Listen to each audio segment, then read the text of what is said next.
the temple. So if you've got a copy of that, and then you might want a Bible handy and grab one from over there. I have a lot of my sections here that I've done some of my own translation work with, but I'll read out of the ESV. That's the one that we use here. So I'll talk a little bit and just sort of catch us up to where we left last week. So I had kind of an introductory class on the story of Israel leading up to the events of. Right now, Babylon is the major political power in the civilized world. Jerusalem has not fallen yet. It's not going to fall for about 7 years. However, Nebuchadnezzar, the son of Nabopolassar, has conquered a lot of this territory. He's certainly already taken exiles. And so really Jerusalem is on its last legs. Ezekiel is among the first of the exiles who was taken into Babylon and settled in Mesopotamia, not far from the city of Nippur. Very, very old, famous Babylonian city. He receives his call as a prophet in our lesson there where it's called Ezekiel's Call and Vision. It's important to remember that all of this is going on simultaneous with Jeremiah's ministry back in Jerusalem.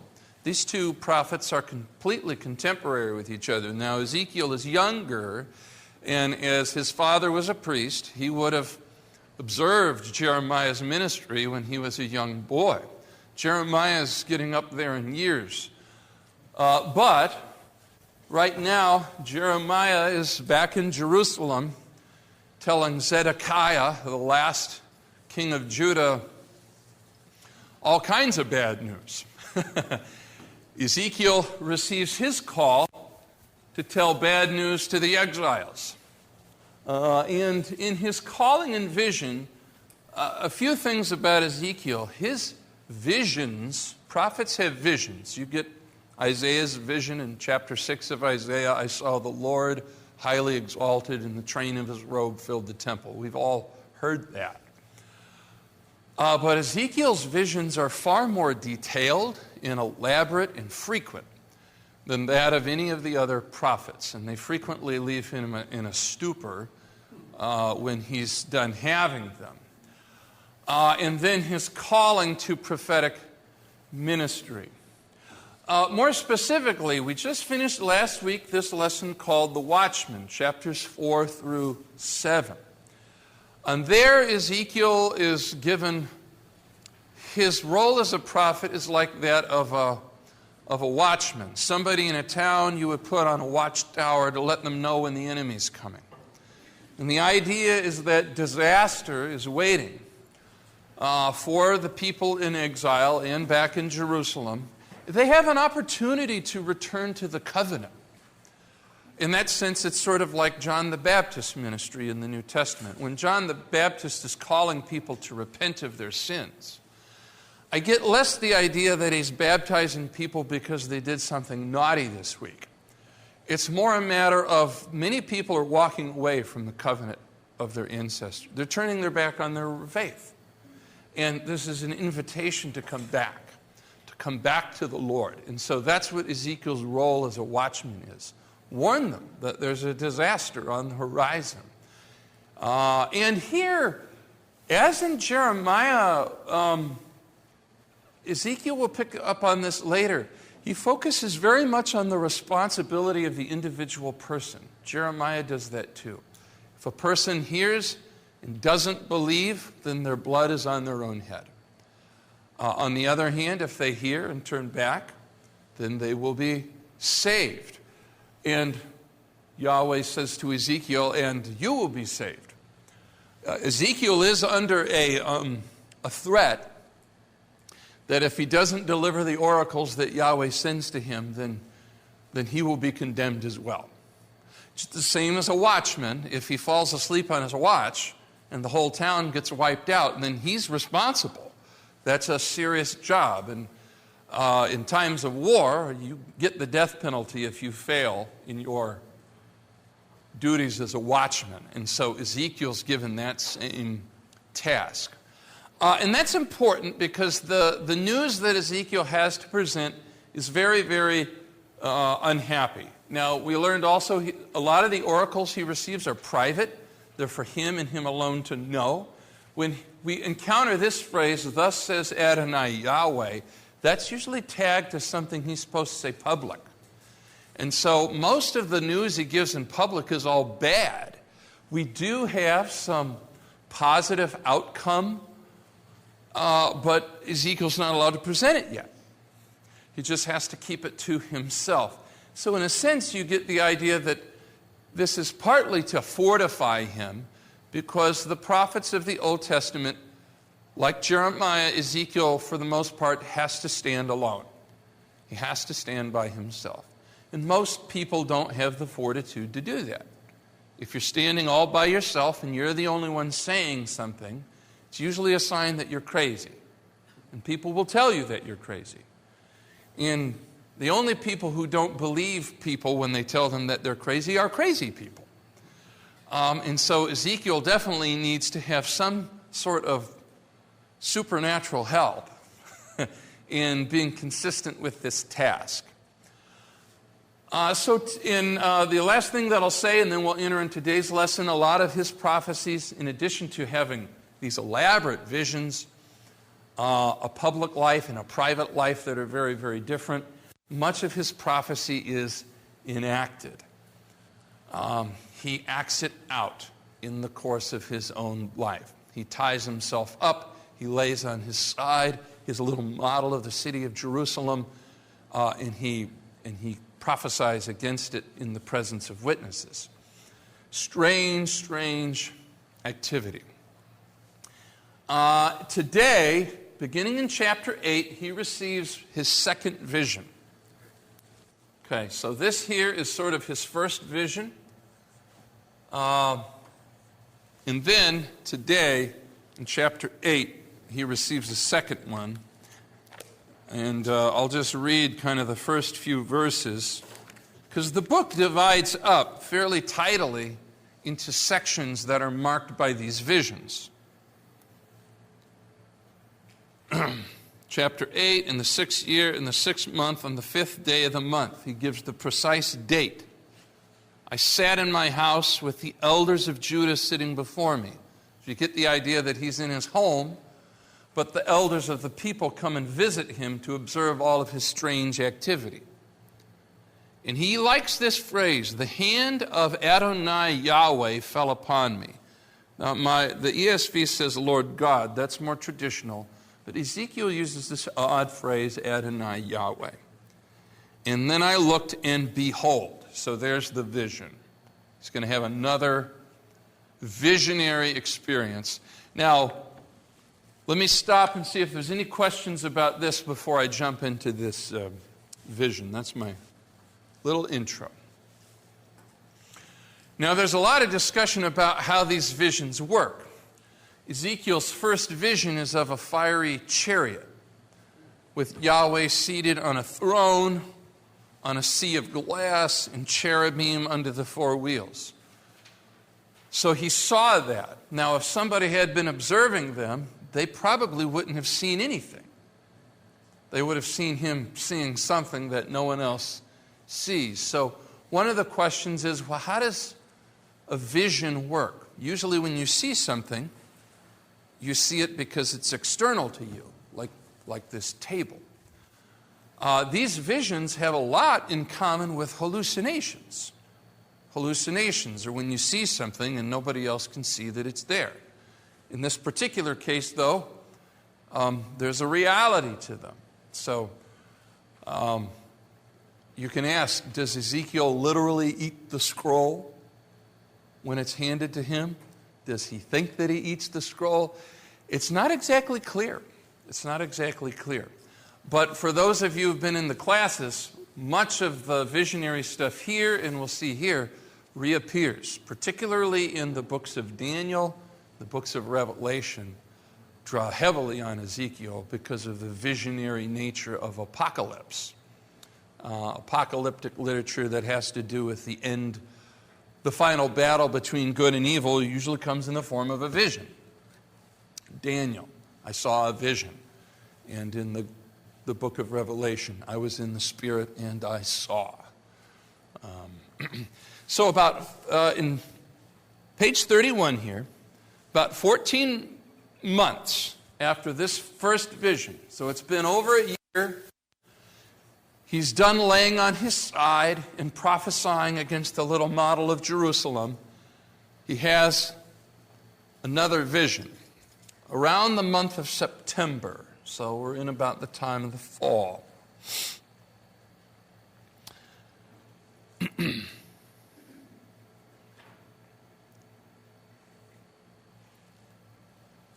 If Jerusalem fell, this vision, well, I'll come back to that. Let's actually just take a look at this vision. Yeah, so I'm going to begin reading in chapter 8, verse 2. I looked, and behold, a form that had the appearance of a man. Below what appeared to be his waist was fire, and above his waist was something like the appearance of brightness. That's that difficult Hebrew word to translate, like gleaming metal. He put out the form of a hand and took me by a lock of my head. Now, the word spirit here can also be translated wind. I don't know if I like the word spirit here with a capital S because it's sort of a Trinitarian way of reading this, the Holy Spirit, maybe. But the word here is YAWH, a wind or a spirit, lifted me between earth and heaven and brought me in visions of God to Jerusalem. Okay, so he's projecting. He's going from Babylon to Jerusalem, pulled by the hair. To the entrance of the gateway of the inner court that faces north. So he's now in the temple. He's in the city of Jerusalem. He's in the temple. In the inner court is going to be the place where the bronze altar is, where the people bring sacrifice. Just north of, I should say, to the west of which is going to be the holy place where the priests enter. So, if you know anything about the tabernacle, and the temple is based off the tabernacle. So, let's say there's the entrance. There's going to be the enclosure here. So that's the holy place. And in the most holy place, behind that veil, the veil that gets torn in the New Testament when Jesus is crucified, that's the most holy place. That's where the Ark of the Covenant is. We don't know whether it's there right now. It could be, it might be missing. But out front is a bronze altar where they bring sacrifice. And so Ezekiel is in this part of the temple. And then he says this phrase, where was the seat of the image of jealousy, which provokes to jealousy. And behold, the glory of the God of Israel was there, like the vision I saw in the valley. Now this phrase here, the image of jealousy that provokes to jealousy, I turn over to page 32. I translated this instead of image, I said statue. I don't know if that's much of an improvement. But the point is there's an idol in the temple.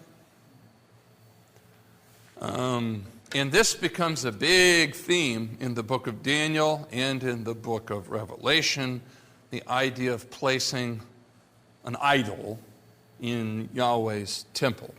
So the idol provokes Yahweh to jealousy. Yeah. Wasn't there actually idols put in there around that time? I mean, Josephus had been. Yeah. Well, that's the question. Hezekiah's son, Manasseh, and that would have been hundreds of years before this event, did install an idol in the temple courts. So I footnoted this a little bit. If you look on footnote 56 here, and I give the passages if you want to take a look at them. 2 Kings 21:7 tells of a sculptured image that's called an Asherah. The Asherah is the name of a Canaanite deity that Manasseh put in the temple. And Asherah was sort of the queen of the other deities. If you know Greek myths, she's sort of like Hera, Zeus's wife. She's the female head of Pantheon. And she's Baal's mother. 2 Chronicles 33:7 refers to this as well. And that might be what's being talked about here. Tricky, though, because if it is, then Ezekiel's also going back in time. So one of the questions that's raised about this vision is he seeing things that are going on in the present tense? Is he having a vision of things that happened in the past? Maybe both things are going on. Maybe he's seeing the past and he's scrolling through up to the present. So maybe he's... They do this in films a lot. It's called a flashback. Is he having a flashback? It's a little unclear. The text doesn't clarify all of this. Josiah is said to have removed the Asherah. I have the passage there. So Josiah, during his reforms, if he's breaking down all the temples of Baal in the land, it stands to reason he's going to get the idol out of the temple in Jerusalem too. Was it reinstalled at a later date? That's a possibility. You got a theory about this? No, I'm pretty much on the same page with you, other than to say that of all of the imagery that we've discovered archaeologically, the one that is most prolific are clay images of Asherah. Yeah. We have discovered literally hundreds of them, maybe even thousands. There are many, many, many statues of Asherah or Astarte. She was popular. So Asherah's a popular deity. Manasseh is not going to put some nobody in the temple. He's got to pick somebody important. And there is some graffiti that depicts Asherah as Yahweh's wife in the archaeological record. So that shows that in addition to Asherah being popular, there was some sort of religious intermingling of Yahweh religion with Asherah religion. So, yeah, she is very, very popular. Some translations later in Daniel, he'll talk about an abomination of desolation. That's sometimes a translation. Abomination refers to an idol. So in Daniel's vision of the end times, there's an idol in the temple.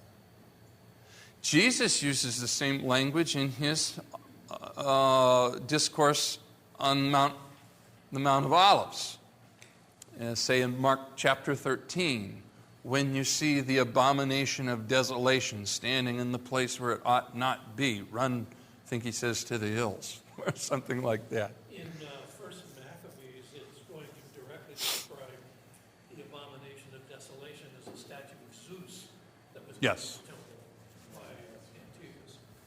So yeah, maybe to get a little historical background, there have been several times in Israelite history where idols have been installed in the temple. I think Manasseh might be the first, unless you want to count Nehushtan, the bronze snake. But Manasseh's putting Asherah there.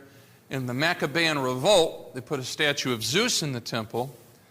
We do know that in the first century, Caesar Caligula at least attempted to install a statue of himself in the temple, which almost brought an early war between the Jews and the Romans. They did eventually go to war, but they almost came to blows in that particular in that particular event. So this becomes kind of a symbol throughout biblical literature of the worst thing you could do in terms of idolatry.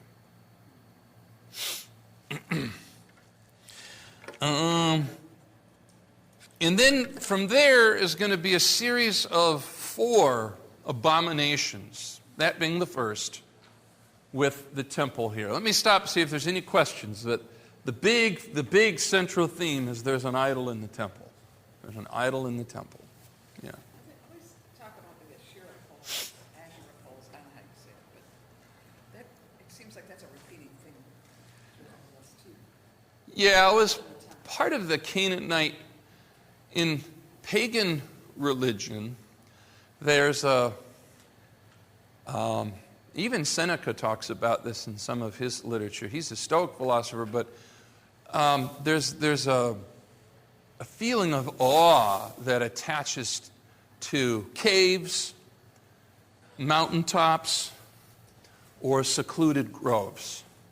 We still experience this even if you don't build an altar there, you must have had the experience of finding yourself in a small hidden grove or within the nook of a cave or a place that felt very special and very secret and gave you a sense of awe. I don't know. Am I the only one that has this experience? I definitely have had it many times. Or maybe this will work. When you're playing hide and seek and you're a little kid, anybody remember the feeling you would get when you found a very secret spot and you were the only one that knew about it? Couple heads are nodding. But at any rate, for a lot of ancient peoples, this would be where they would build an altar to a deity. And in the Baal cult, they liked hilltops, which they were called Bamot, but basically high places, places up above. But they also liked trees, and so an Asherah pole, which is sort of like an artificial tree, could be installed there near an altar, maybe a couple standing stones to represent either ancestors, or in Baal's case, usually they represented a phallus or something like that. And that was all part of the routine. Yeah. For ancient Israel, what it means, though, is that people, a lot of people, maybe the majority of people, are doing their religious worship at these places, and they're not really participating in the life of the temple. They're not worshiping Yahweh at all. Yeah. How would you relate that to our times now? Because we're the temple of the Spirit. Well, that's sort of a devotional question. But it's a good one. No, it's a good one. A lot of this is really internalized in the New Testament. Christ is supposed to sit on the throne of our heart. And we hear sermons or talk about, what sits on the throne of your heart. What do you pursue? What do you sacrifice your time, energy, and money to? What do you give everything up for? That is what you worship.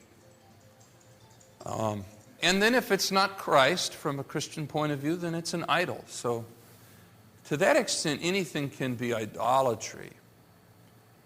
And there's something profound there in the New Testament, that idolatry still goes on. It doesn't happen outwardly in buildings built by human hands, but it happens inwardly. And to that extent, I think the ancient peoples had a little bit of an advantage over us because they could see what they were doing. I still think that modern people are every bit as idolatrous as ancient people. Just ancient people knew what they were doing. So we might be more advanced than them in certain areas in math, science, technology, and so forth. But religiously, I think we're fairly stupid. And we don't often realize that we worship things. We give our lives and our hearts to all kinds of things. And that's probably a good way of thinking about it. Life application. So we got these abominations that follow, 3 of which involve the temple, the last of which involves mankind. Each worse than the previous. And that's important because once Ezekiel sees one, then the voice of the angel, or actually whether it's an angel or Yahweh or the divine presence, they kind of commingle together, says, I'm going to show you something even worse. And it gives us an idea of the moral economy of Ezekiel's thought. I'll come back to that, but let's just go ahead and read this in chapter 8, verse 5. And then he said to me, I'll go up through verse 18, and then we'll talk about it.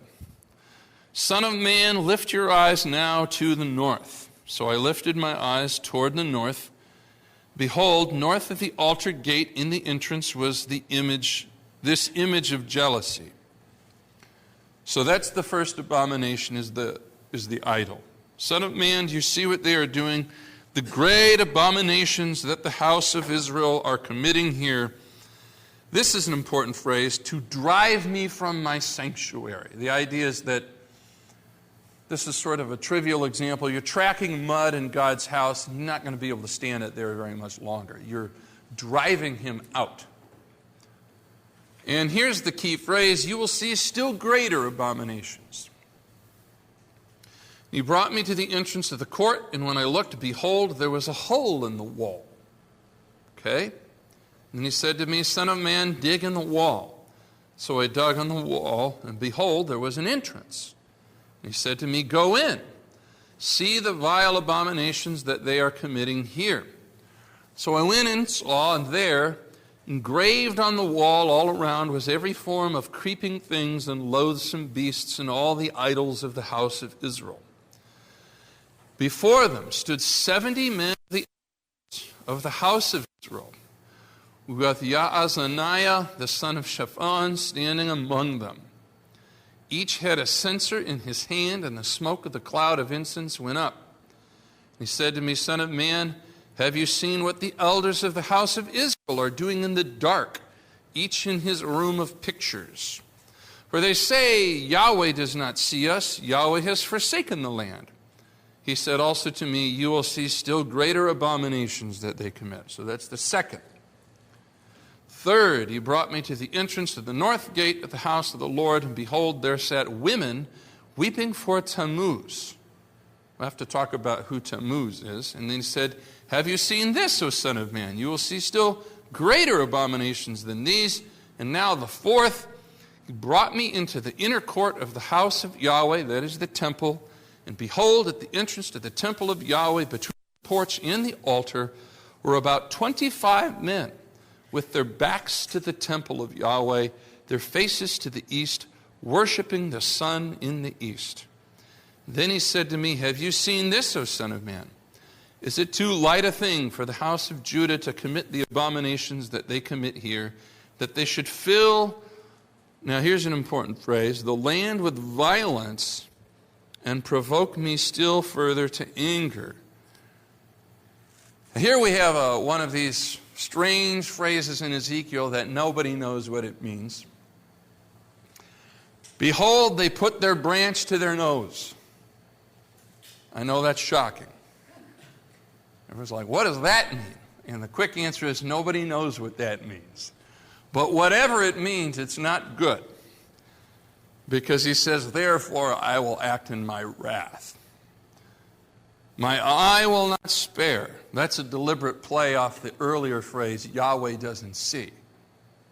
My eye will not spare. Yahweh does see. Nor will I have pity. And though they cry in my ears with a loud voice, I will not hear them. So we've got to talk about these four things, but what I'll say is that each one encroaches closer to the most holy place. And so with each of the four, you're moving closer to the place where Yahweh dwells. So the gravity of the sin increases. And also the nature of the people who do it. So you begin with the idol in the court. The common folk would worship that. But then in the second abomination, you have the elders of the people. And then in the third, interestingly, you have the women. And then in the fourth, you have 25 men who are situated almost at the front entrance to the holy place. And so those have to be either priests or the highest leaders of the community are only allowed within that court. So in I would say the fourth abomination, I'll have to talk about that. That seems to involve not only, the first three involve idolatry, worship of other things other than Yahweh, but the fourth specifically mentions bloodshed. And so that has to do with injustice. So that's just a little bit on the economy of what is it that makes each sin sort of worse than the previous one. It has to do with who does it. And that makes sense. That's sort of an ancient way of thinking, but if you think of it in a church, if a pastor falls, it's worse than if a layperson falls. It's not necessarily that the sin is worse, but the impact that the sin has on everybody who operates under the leader. They all suffer. And so that's why when a leader crumbles and falls, it's worse than if a layperson does. Interesting, though, that Ezekiel puts the women in the third place because they're not viewed as leaders. So this is sort of speculative. Let me see what I said here. Over on page 33, what did I say? The fact that the women were engaged in idolatry is felt to reveal an even deeper level of corruption than that of the leadership, for it touched not only on the historical traditions and institutions of men, but on the forces of nature itself. I don't know if that's the right way of putting it, but women tend to be a stabilizing force in the world of civilization traditionally.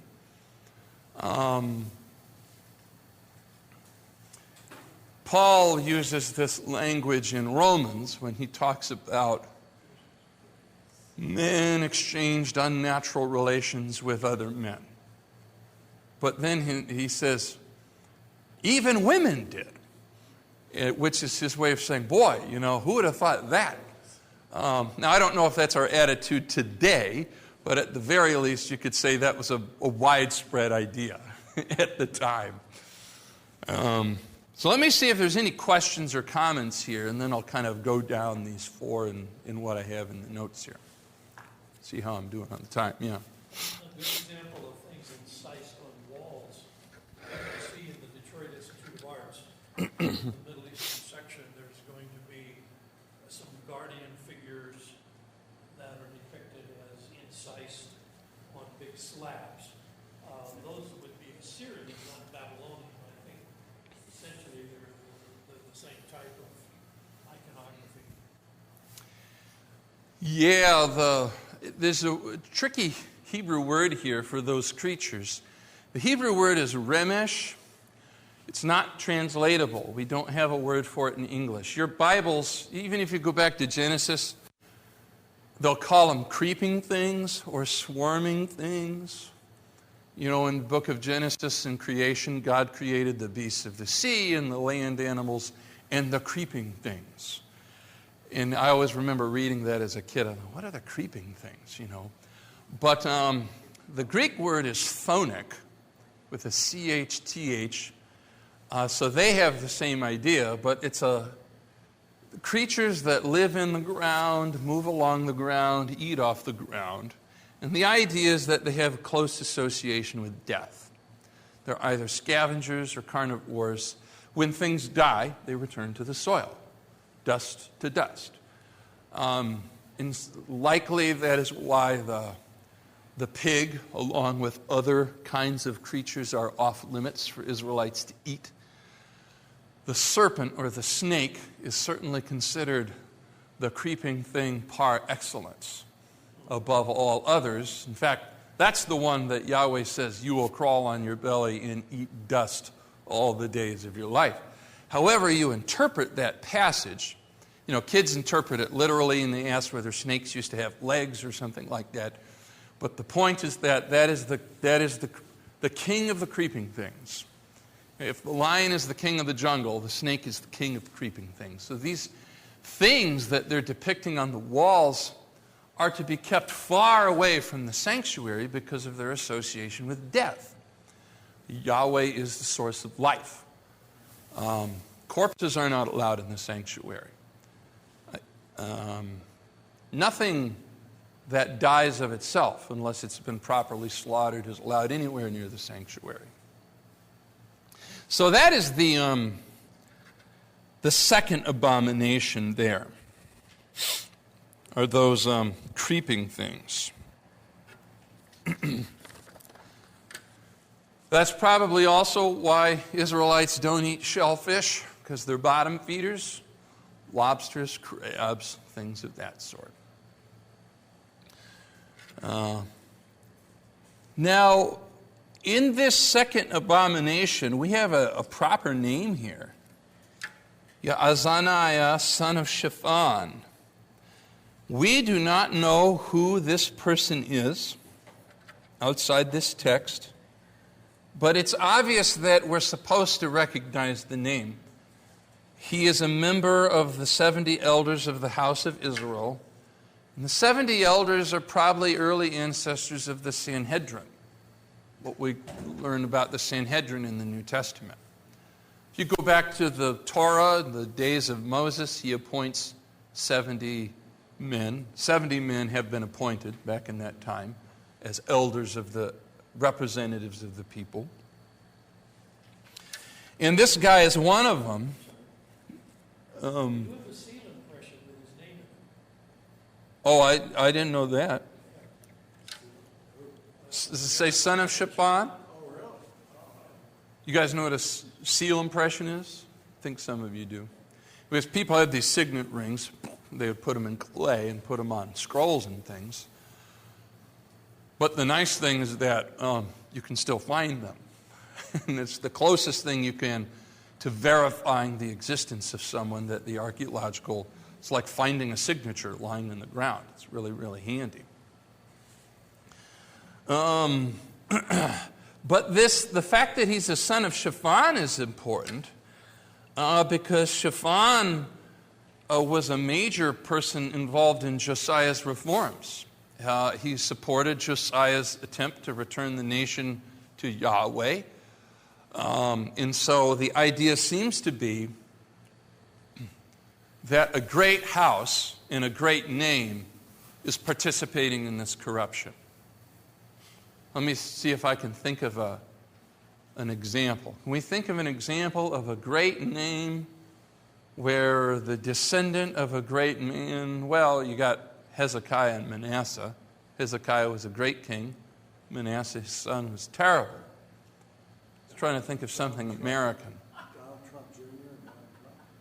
Yeah, I mean, the apple fell far from the tree there. Yeah. Who would have thought the son of Joe Biden could have fallen so far from the tree? No, that's not a good example. It's funny, though. Any joke about the Biden crime family is fine. Those are funny jokes for me.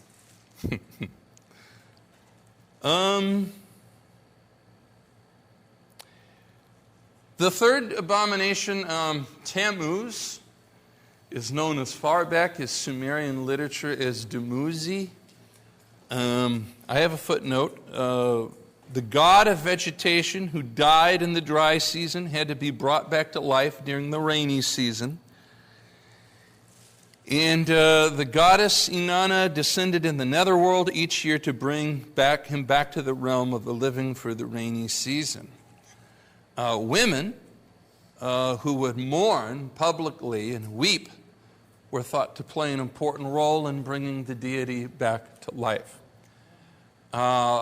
The latest, this ritual continued well into the Middle Ages. So, I mean, that's hard to believe. This ritual goes as far back as our oldest written documents, and it lasted well into the High Middle Ages. So, you want to talk about longevity. This ritual was powerful. And the women were participating in it. It's a little bit like the Greek myth of Hades and Persephone. Thank you. I was going to call on you. Eli knows his Greek myth. Hades and Persephone. That's right.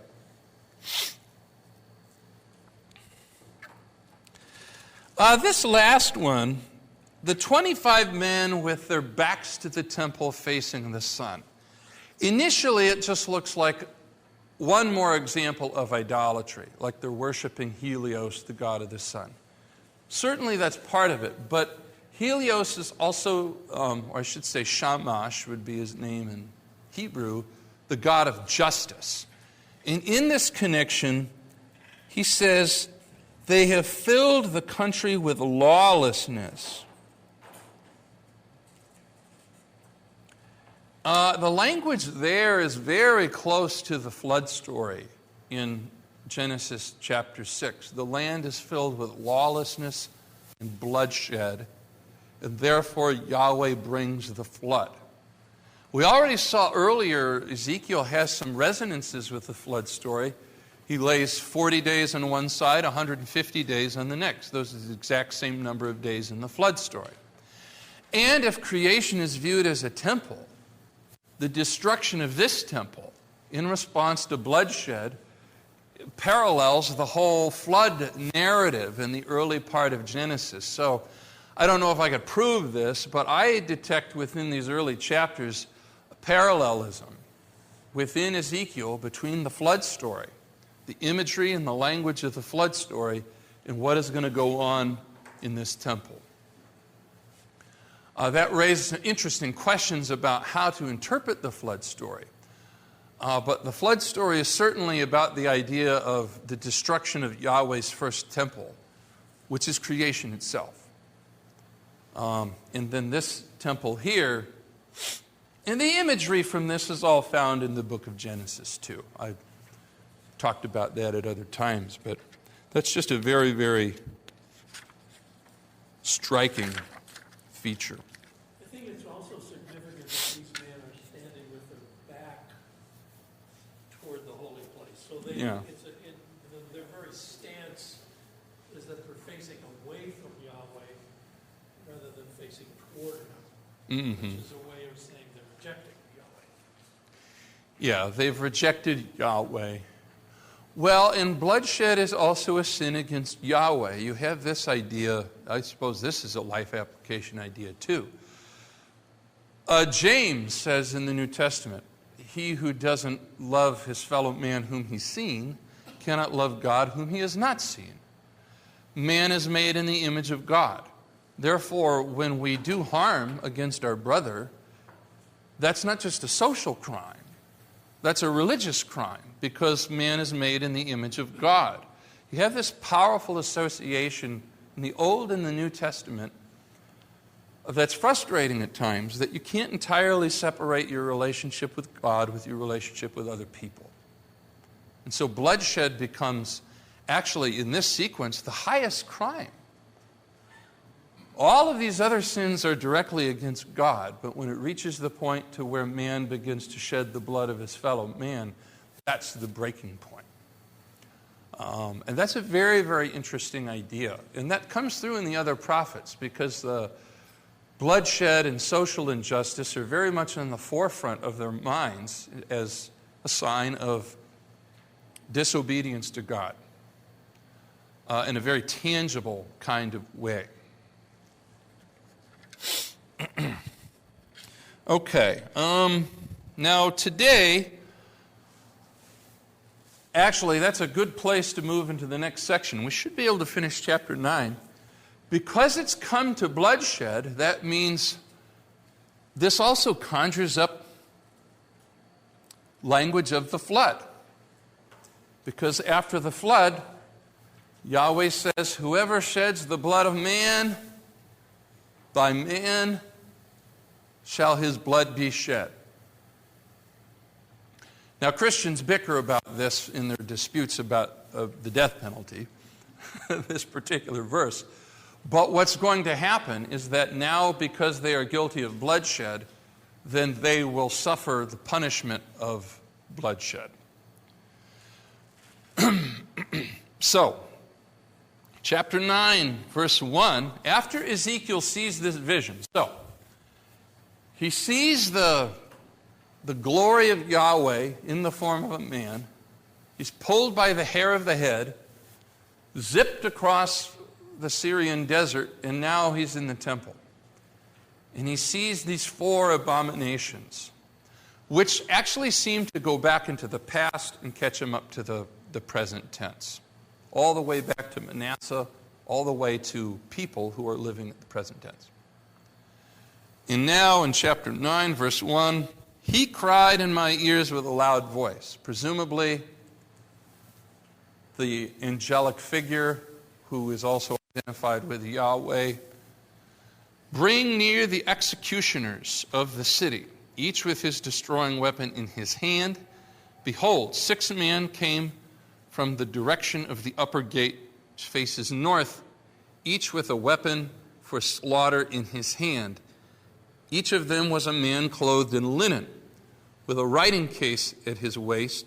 With each was a man clothed in linen, the writing case at his waist, and they went in and stood beside the bronze altar. So we got 7 people total. 6 executioners, and another guy with a little something to write on. Now the glory of the God of Israel had gone up from the cherub on which it rested to the threshold of the house. This is the first of 3 movements tracking Yahweh's departure from the temple. He's going to move in stages. And he called to the man clothed in linen who had the writing case at his waist. Yahweh said to him, pass through the city, through Jerusalem, and here's something that reappears in Revelation. Put a mark on the foreheads of the men who sigh and groan over all the abominations that are committed in it. To the others, he said in my hearing, pass through the city after him and strike. Your eye shall not spare, and you shall show no pity. Kill old men outright, young men and maidens, little children and women. But touch no one on whom is the mark. Begin at my sanctuary. So they began with the elders who were before the house. Then he said to them, defile the house and fill the courts with the slain. Go out. So they went out and struck in the city. And while they were striking, I was left alone. I fell on my face and cried, Adonai Yahweh, will you destroy all the remnant of Israel in the outpouring of your wrath on Jerusalem? Then he said to me, the guilt of the house of Israel and Judah is exceedingly great. The land, here's that phrase again, is full of blood, and the city full of injustice. For they say, Yahweh has forsaken the land, and Yahweh does not see. As for me, my eye will not spare, nor will I have pity. I will bring their deeds upon their heads. Behold, the man clothed in linen, with the writing case at his waist, brought back word, saying, I have done as you have commanded me. So this, page 34, I've called the judgment of the righteous and the wicked.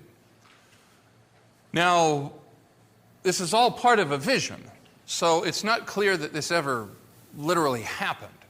But it's all part of Ezekiel's vision, presumably of what is going to happen in some form or the other, that destruction is going to be visited first on the temple, then on the city of Jerusalem.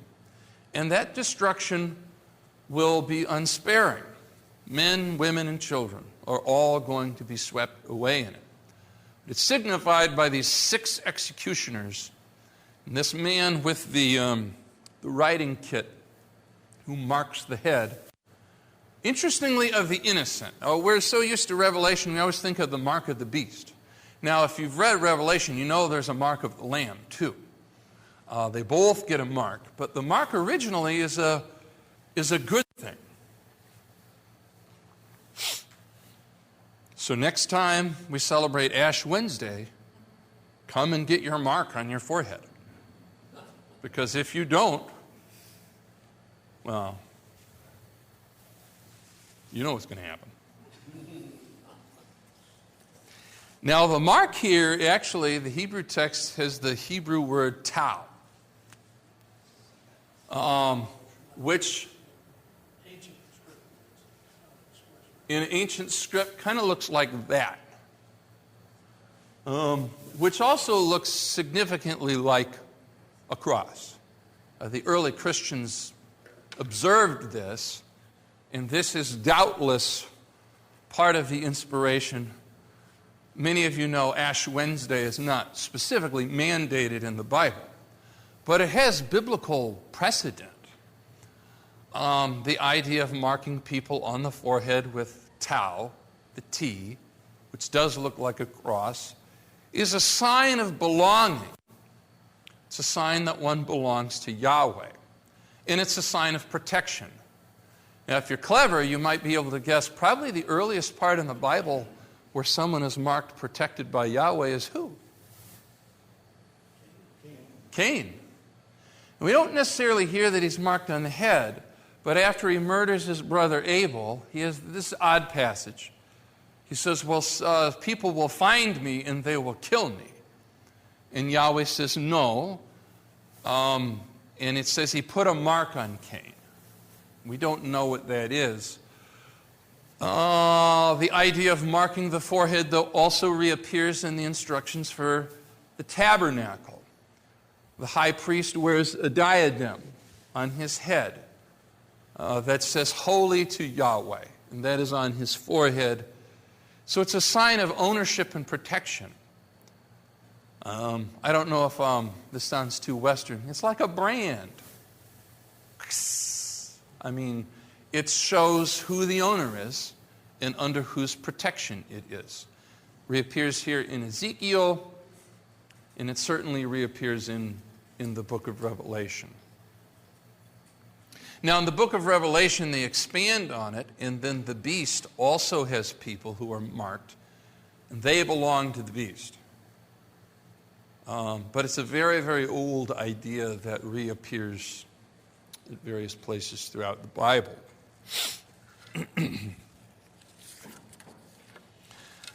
Let me see if there's any questions, then I'll have a few other things to say about this. Yeah.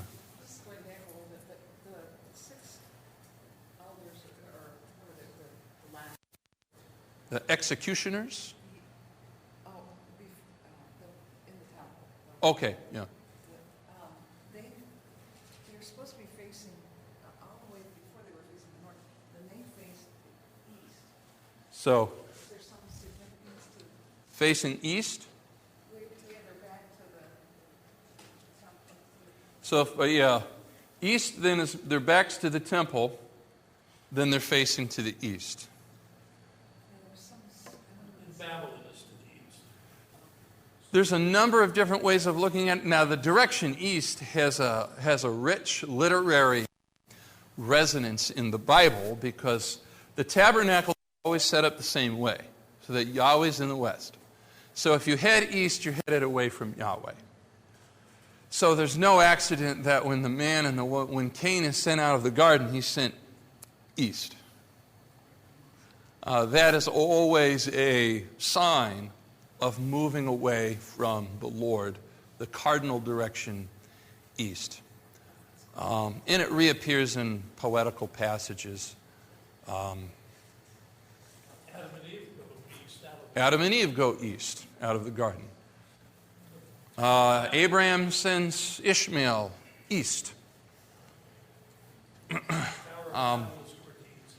When men built the Tower of Babel, they settled in the east, and there they built a tower. So anytime you encounter the cardinal direction east, maybe there's a literal significance to it, but the Bible is a very poetic book. Maybe both things are going on. It certainly one word in a literary text can have multiple meanings happening at the same time. That's the richness of language to do that.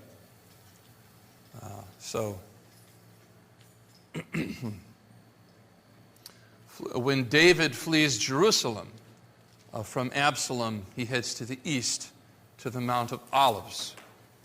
And we'll have to talk about that later. The Mount of Olives is going to be important here in the book of Ezekiel.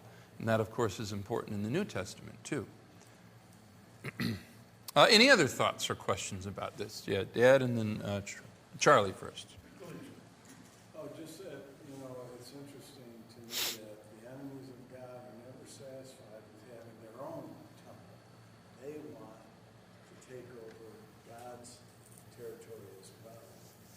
And it's just not, they could have just simply said, we don't want anything to do with you. We're going to go worship here in these trees in this grove. But that's not enough. They want to invade God controls God's territory. Yeah. Well, I think there's maybe an unconscious knowledge that the God of Israel makes a claim of exclusivity. We talked about the throne of the heart. And that as long as there's a place left for him on earth, he will continue to call to people. He claims to be the one to whom sole allegiance is bound. And that is the great offense, of course. That's a great offense.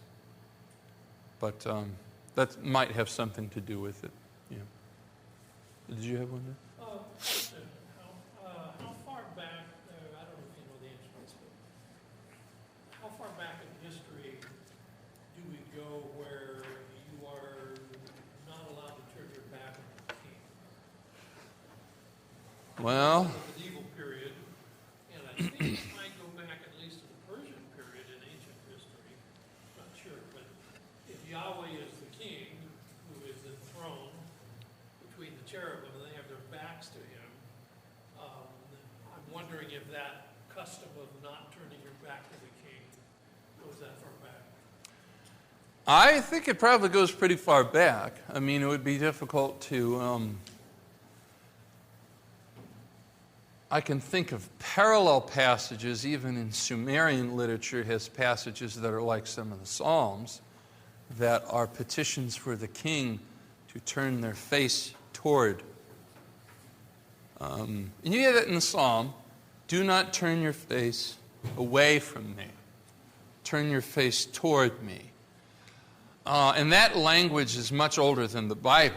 And so that probably goes in tandem with whoever's back is to who is showing some form of disrespect, non-acknowledgement. And we do this in ordinary life, so I'd say it's probably older than written documents. It's deep in the race. If I'm unhappy with Joe over here, because he's on his phone, he's not paying attention. See? Well, I'm paying attention. No. You have those arguments or those confrontations, though, where you turn your face away from a person and they're no longer in your field of vision. It's interesting that as human beings we have the ability to exclude people from our world. And we do it almost intuitively, so I would say it goes very, very far back. I remember my dad saying to me when I was a teenager, don't turn your back on me. Yeah. If Dad say that, then the king says it. Well, yeah, if I'm at school and I'm teaching, maybe I'm trying to talk with a student, and the student just turns around like that. I mean, that's a serious statement being made there. I'm not sure what I would do. Strangle him from behind? That's not going to work. But, yeah, I think some of the language in the Bible draws on a customary body language of people, that we can still understand today. I'm out of time, though, so we'll finish this lesson next week. That gets about halfway through. So thank you very much.